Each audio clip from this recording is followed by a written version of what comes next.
This isn't a dinosaur. All right. You see Dimetrodon. This is clearly a Dimetrodon, by the way. You see Dimetrodon in a lot of dinosaur toy sets because it's a prehistoric reptile and it sort of has fit into the dinosaur category in the popular culture.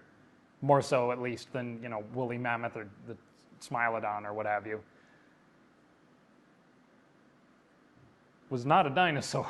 It was a synapsid. What's a synapsid, you ask? Well, a synapsid is an animal with a synapse. A synapse is, take your fingers, put one right behind your orbit, behind your eye, on your temple. That's what this is called. This is called your temple. And then one behind your cheekbone on the fleshy part of your mouth there, and then squeeze. And you'll feel this ridge of bone going back towards the top of your ear.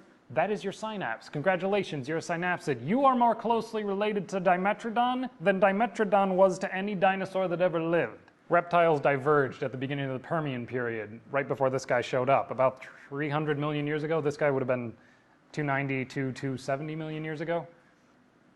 That diverged into those that had 2 holes in their skull and those that had 3. Scratch that. Those that had 1 hole in their skull and those that had 2.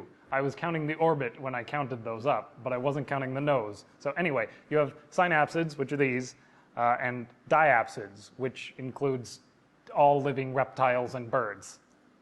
And I mentioned this was the Permian period. That was, you know, geologic period before the Triassic, and dinosaurs did not show up before the Triassic. So this fellow died off 40 million years before dinosaurs ever even appeared on the scene. The world was very different then. It was cooler but warming up. Pangea had only just formed, so the climate was changing rapidly. And this guy thrived in an environment where you didn't really have to be mobile or particularly efficient in order to make a living as top predator, which we figure it was because it's rather large. It was, what, 10 meters long at most? I think I mean 10 feet. 10 meters would be really long. Yeah, 10 feet. So in addition to being separated, you know, relationally in the tree of life and by time period, they're also separated physiologically.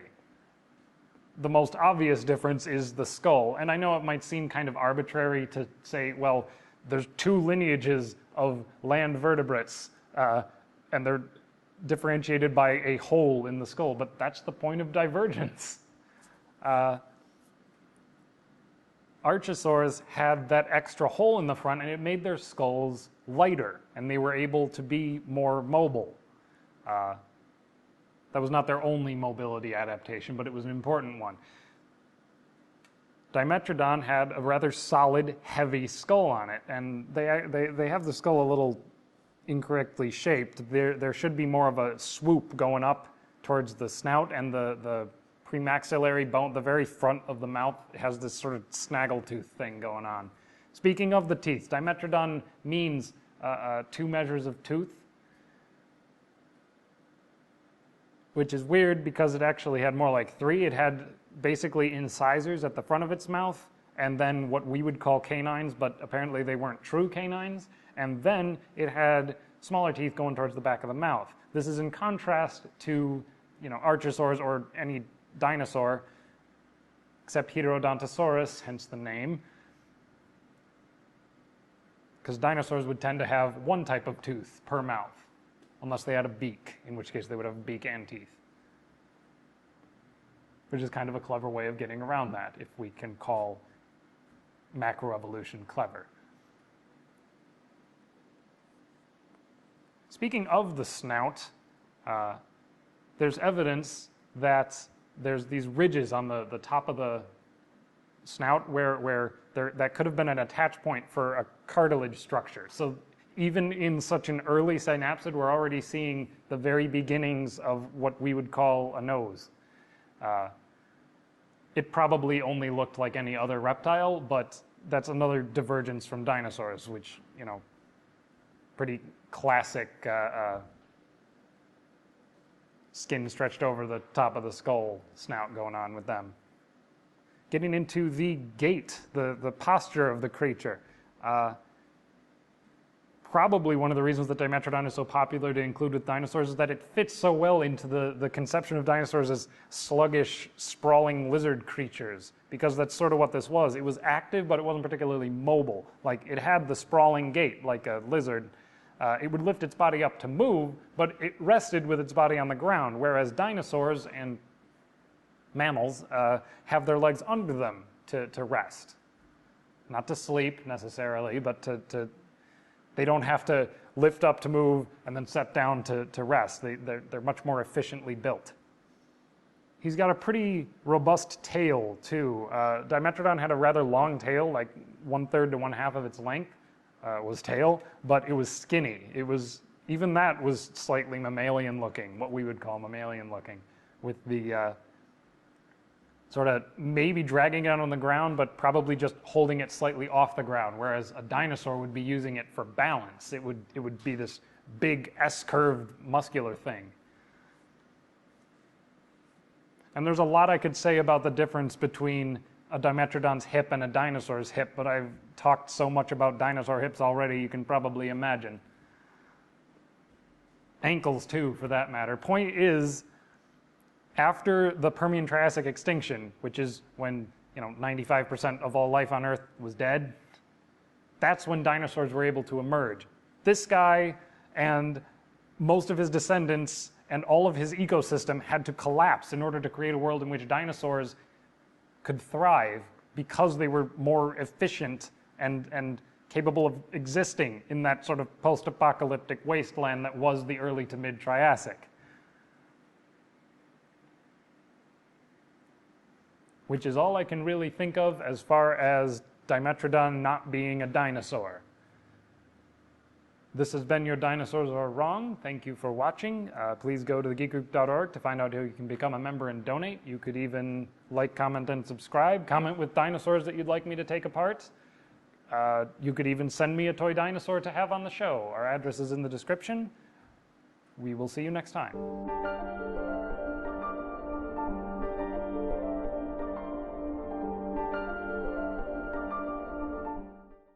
So I'm fairly confident in saying that that was our worst episode, both because I was much more concerned with Dimetrodon is not a dinosaur than with covering Dimetrodon in any kind of detail for its own sake, and because I didn't know a lot about Dimetrodon. I still don't, but I was kind of completely wrong on some things and missed some nuance on some other things.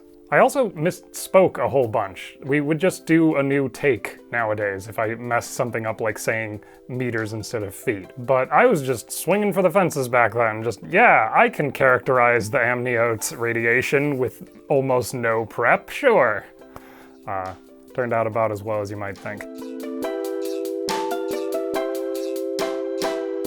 Amniotes actually split before the Permian. This would have been at the end of the Carboniferous. And Diapsids is not a wrong term to use, but Synapsids and Sauropsids are much more stable terms to use. But yes, Synapsids do have just the one fenestra, whereas Sauropsids ancestrally have two, but then if you look at any particular group, they may have lost one or gained more. So it's not a particularly useful way to identify a later skull, but in the Permian, it can still help us.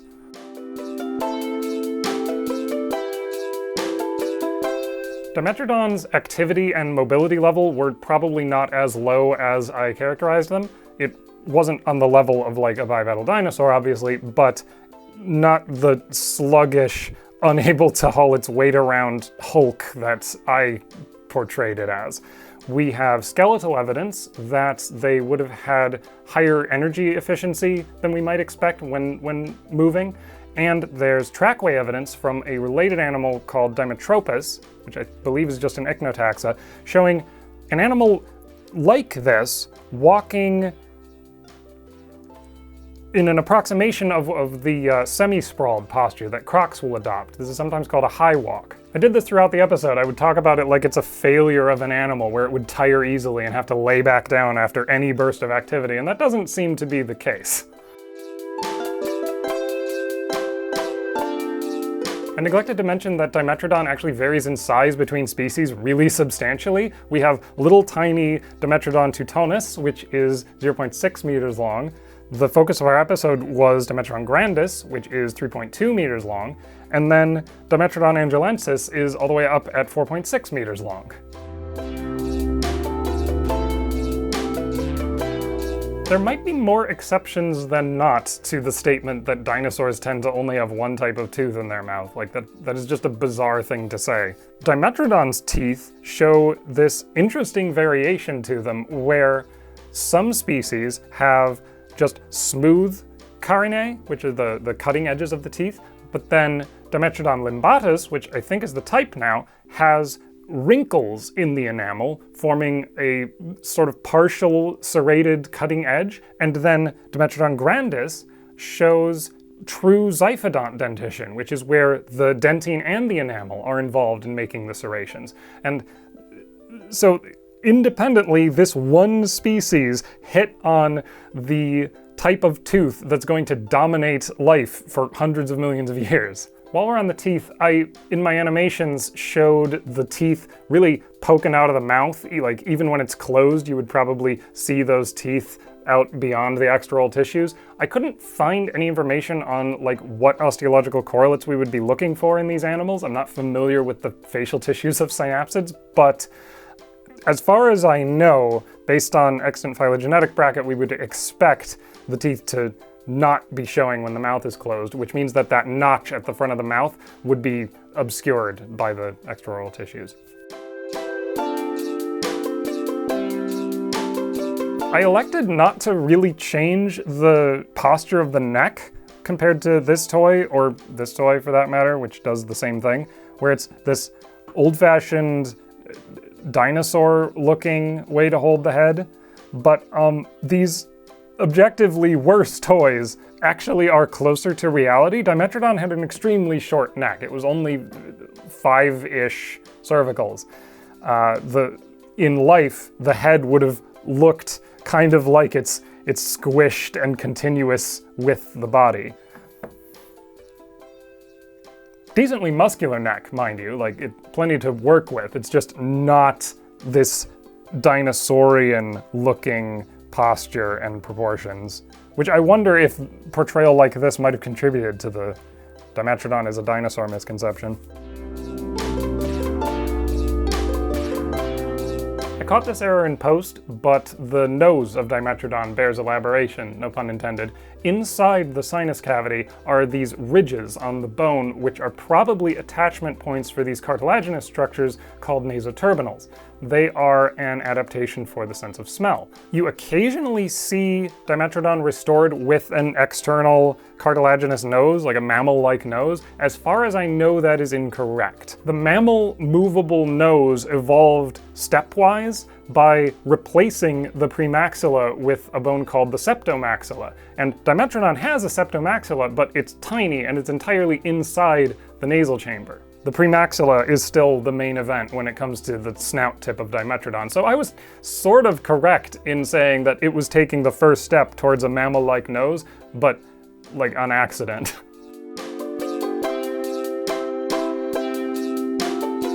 While we're talking about senses, there was a paper this year actually, which has some bearing on Dimetrodon's hearing.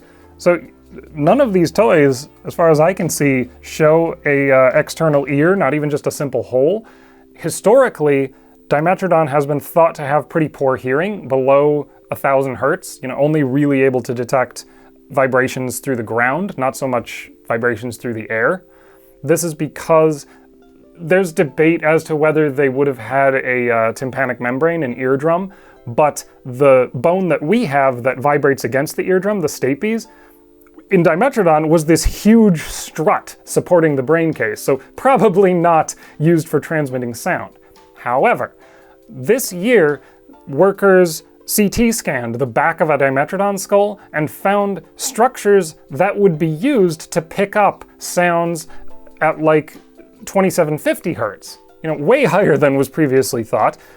So how did they do that? There's a process on the jawbone that, if they had a tympanic membrane, maybe could have vibrated against that, or maybe it just vibrated the jaw muscles to like approximate the function of an ear. But in any case, their hearing was not anywhere close to like a modern predator's hearing, but it didn't need to be. They weren't competing with modern predators. Their hearing was better than other animals at their time. I called the long, skinny tail mammal-like. I don't know why I was so insistent on like, any feature that we see here, I want to talk about why it's more mammal-like than dinosaur-like, other than like that was the closest thing to a thesis I had. But what's interesting about Dimetrodon's tail is that the super long sort of serpentine restoration might be an overcorrection. See, originally Case described a specimen now referred to Dimetrodon grandis, which only had the first 11 caudals, 10 caudals preserved, and they decreased in size really quickly as you went down the tail. So he figured, oh, well, if that keeps going like that, there's not going to be more than maybe 20 caudals. So you wind up with this very short, like bob-tailed Dimetrodon. Then Romer came along in 1927 and said, no, I have this portion of like 20 caudals from the middle portion of the tail, and while they're shorter top to bottom and smaller in circumference than the more proximal caudals, they're still pretty long. So Romer restores them with this really, really long tail. I do like how Romer observed correctly that reasonable extrapolations from limited information can be overturned by new fossil data, but then in the very next sentence extrapolates and says, well, they don't seem to be slowing down, so I think that the tail extended well beyond the 40th caudal. Which in fairness, like modern restorations still have 50 caudals, but if you scale Romer's medial portion of the tail to the size of those last few caudals on Case's specimen, you wind up with an animal with a lot of tail vertebrae, but a relatively short tail. Also, this could have easily varied between species, like everything else did. I brushed right past the hips and ankles, probably because they confuse and frighten me. If you're used to the parasagittal way that dinosaurs stand and move, Dimetrodon looks very weird, but their hip resembles a like very chunky lizard hip. It has prominent muscle attachments on the pubis and ischium, clearly plenty of leg muscles to move around with. The acetabulum has a pretty wide range of motion, which is good since the knee doesn't. At least the knee can't rotate. Their ankles functionally are similar to crocodile ankles in that they can both rotate forward and back and rotate around. But that might be convergent because the way that ankle bones ossify confuses me, but it seems like they had the motion necessary to be able to both shuffle along with their legs sprawled and do the semi-sprawled, more active posture. I implied that Dimetrodon, like, just couldn't hack it. It was kind of a failure of an animal that was just waiting around for the archosaurs to come and supersede it, which is, like, shame on Stephen for saying such things, because first of all, that's something that historical workers thought about dinosaurs. You know, they're just waiting around for mammals to supersede them, and I've railed against that before. But also, I was blithely repeating something that early workers also thought about Dimetrodon. We touched on this in the Sophie episode. There was this idea that as a lineage of animals ages, it kind of stops adapting to its environment somehow and just like starts developing display structures that are useless to its survival. There was actually a term for this for Dimetrodon specifically, the spinescence, which is senescence and spines, portmanteau. Obviously, the grand sweep of evolution cannot be characterized as just later forms are better. Animals are adapted to their environment.